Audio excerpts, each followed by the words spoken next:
Can't Use taldearekin abiatu eta Britpoparen erreferente bilakatu zen Edwyn Collins.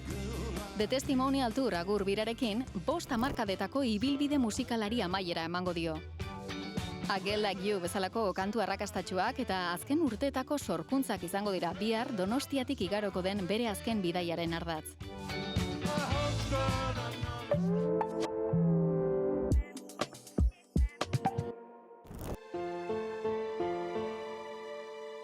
Sorkuntza eszeniko garaikidearen aniztasuna dute ardatz Pabellon 6ko antzerki arineko jardunaldiek. 4 asteburutan zehar formatu laburreko estreinaldiak aurkeztu dira, eta azken saio sorta honek emango dio amaiera jaialdiari.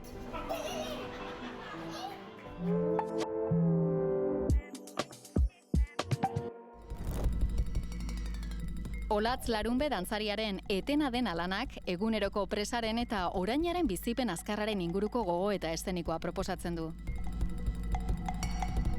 Gorputza ardatz nagusi hartuta eta denboraren pertzepzioa zalantzan jarriz, gelditzeko aukera erdigunean jartzen du.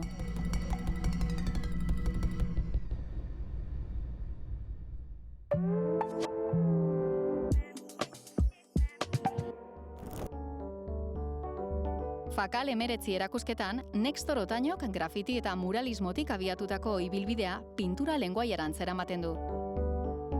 Bilboko itsasadarraren eta Pasaiako portuaren argazkietan oinarrituta, irudiak zatitu eta berreraiki egiten ditu, paisaia eta giza irudiak desitxuratuz. Prozesuan hona da frustrazioa, ze horretatzen dira gauza desberdinak.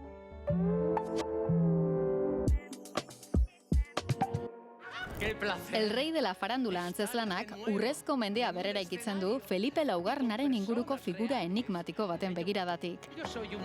Aktorearen eta konfiantzazko pertsonaiaren arteko mugan kokatua. Fikzioaren eta errealitatearen arteko muga klausotuta, boterearen irudikapena eta antzerkiaren izaera aztertzen ditu, satira eta sentsibilitatea nahastuz. Entertainer. Idiomas, querida, idiomas.